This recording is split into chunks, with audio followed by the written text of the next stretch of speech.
Hace 3 años, acababa de regresar de un viaje a las cataratas del Niágara con mi familia por el 4 de julio. Estábamos exhaustos luego de conducir todo el día, así que pusimos a los niños en la cama y nos fuimos a dormir. A las 4 de la madrugada me desperté con la idea de que mi esposo había ido al baño.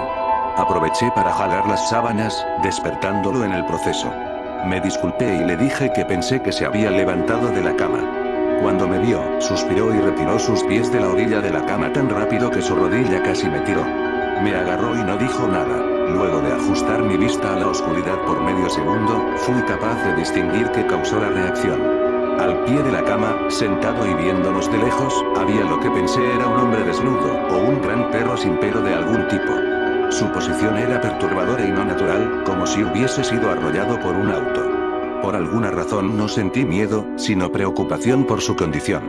Hasta ese momento, estaba bajo la asunción de que debíamos ayudarlo. Mi esposo estaba viendo sobre su brazo y la rodilla, doblado en posición fetal, ocasionalmente viéndome antes de regresar la mirada a la criatura. En un movimiento veloz se arrastró hacia nosotros, a un lado de la cama, hasta quedar a poco menos de 30 centímetros del rostro de mi esposo.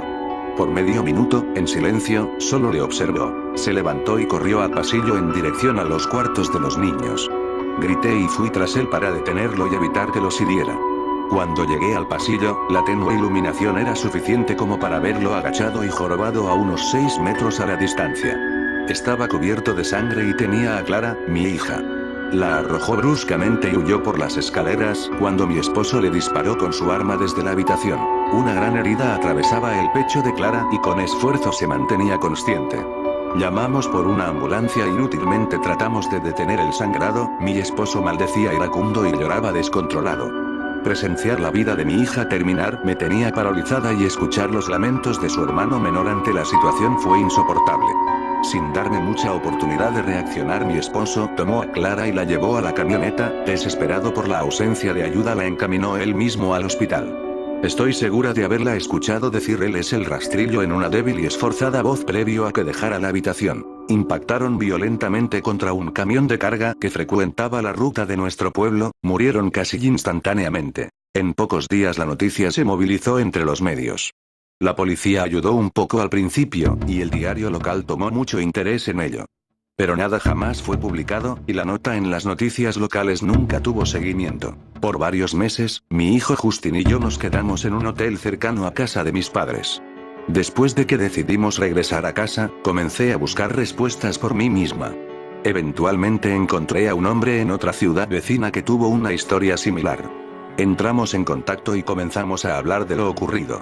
Conocía a otras 2 personas que habían visto a la criatura que ahora llamaremos el rastrillo, en Nueva York. Nos tomó a los 4 casi 2 años de buscar en internet y escribir cartas para obtener una pequeña colección de lo que creíamos que eran registros del rastrillo. Ninguno dio detalles, historia o seguimiento. Una jornada involucraba a la criatura en sus primeras 3 páginas, y nunca mencionada de nuevo. El diario de un marinero no explicaba nada del encuentro, diciendo que el rastrillo le ordenó largarse del puerto en el que recientemente había desembarcado. Fue la última entrada del diario. Eran varias las instancias en que la visita de la criatura era una en una serie de visitas a la misma persona. Muchos daban registro de que el rastrillo les habló, mi hija incluida en esos testigos. Esto nos llevó a preguntarnos si el rastrillo nos había visitado anteriormente antes del último encuentro. Puse una grabadora digital cerca a mi cama y la dejé corriendo por toda la noche, cada noche, por 2 semanas. Oía con interés los sonidos cada día que me despertaba. Para terminar con la segunda semana, estaba acostumbrada al sonido usual del sueño mientras oía el audio a 8 veces la velocidad normal, por cerca de 1 hora diaria. Casi a finales del primer mes oí algo diferente. Una voz aguda, estridente. Era el rastrillo. No pude escucharlo lo suficiente como para transcribirlo. No había dejado que nadie lo oyera. Todo lo que sé, es que lo oí antes, y ahora sé que habló cuando estaba sentado frente a mi esposo. No recuerdo haberlo oído en ese momento, pero, por alguna razón, la voz en la grabadora inmediatamente me lleva de vuelta a ese momento. Los pensamientos que debieron pasar por la mente de mi hija me hicieron enojar. No he visto al rastrillo desde que arruinó mi vida, pero sé que ha estado en mi habitación mientras dormía. Sé y temo que un día despertaré para verlo de pie, con su mirada vacía puesta sobre mí.